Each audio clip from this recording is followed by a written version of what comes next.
We're going to begin this morning with President Biden's return to American soil. He is now back in the White House after completing his first foreign trip as commander-in-chief.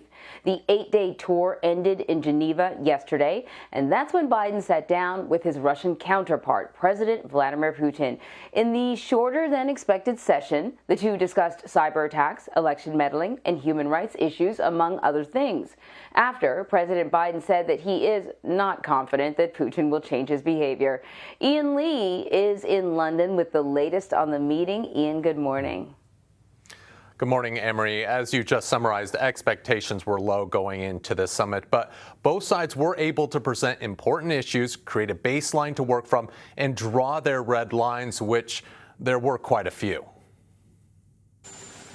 President Biden is back on U.S. soil after an 8-day European trip. I did what I came to do. The president ended his tour in Switzerland with a 3.5-hour summit with Russian President Vladimir Putin. The bottom line is I told President Putin that we need to have some basic rules of the road that we can all abide by. In the wake of high-profile ransomware attacks, Mr. Biden gave Putin a list of 16 infrastructure sectors that need to be off-limits to hackers, including healthcare, food, and energy. I pointed out to him we have significant cyber capability.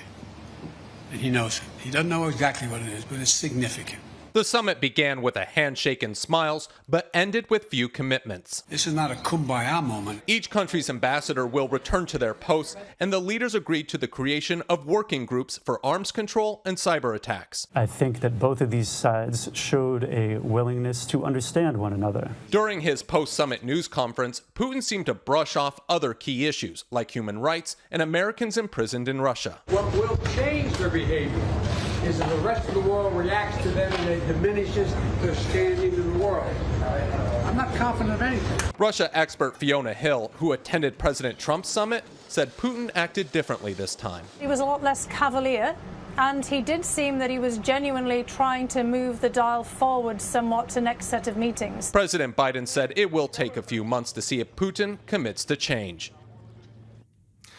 Emery, so will anything come from the summit? As President Biden told reporters yesterday, the proof of the pudding is in the eating, but meetings are already being scheduled to discuss arms control, and those ambassadors are expected to return to their posts shortly. Former President Trump was also monitoring yesterday's meeting between the presidents.